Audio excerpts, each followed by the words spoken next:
تعال اقول لك على اكبر غلطه انت ممكن تغلطها لما تفتح اي مشروع. اكبر غلطه هي انك ما تديش لنفسك فلوس. يعني ايه الكلام ده؟ يعني النهارده لما تيجي تفتح مشروع لازم تحط لنفسك عائد او راتب، لانك لما ما بتحطش لنفسك عائد او راتب بتبدا اي فلوس تخش المشروع تسحبها كأن هي فلوسك الخاصه، لكن في الحقيقه هي مش فلوسك خالص. الفلوس اللي بتيجي للمشروع هي الفلوس الخاصه بالمشروع. طب ازاي اعرف اتجنب ده؟ لازم ان انت اي فلوس تجي لك تحط لنفسك يعني مبلغ معين. انا الشهر دوت او انا في مرتبي في هذا البيزنس هاخد مثلا 1000 جنيه.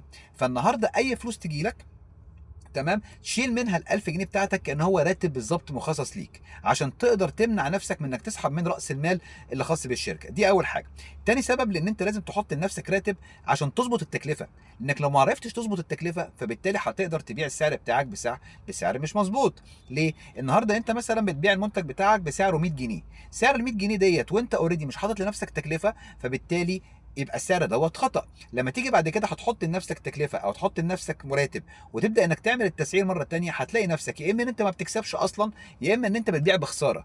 يبقى عشان تظبط تكلفتك وعشان تمتنع انك تسحب من فلوس راس المال لازم تحط لنفسك راتب في بدايه المشروع بتاعك. دي كانت مجرد نصيحه صغيره جدا حبيت ان انا اقولها لك في النواحي الماليه عشان تقدر ان انت تظبط حساباتك صح والمشروع فعلا بتاعك يستمر. لان للاسف مشروعات كتيرة جدا جدا بتقع وبتفشل وبتفشل بسبب لان هي ما بتقدرش تظبط النواحي المالية، خصوصا في الاول. عايز تنجح ماليا، حط لنفسك راتب، اظبط تكاليفك، اظبط تسعيرك عشان تقدر انك تنجح وتحقق فعلا الربح اللي انت فعلا بتستهدفه. شكرا جدا ليك. لو عايز اي معلومة خاصة بالنواحي المالية تواصل معي مباشرة عشان ان شاء الله اقدر افيدك بيها. شكرا جدا ليك. كان معاك خالد الحداد. السلام عليكم.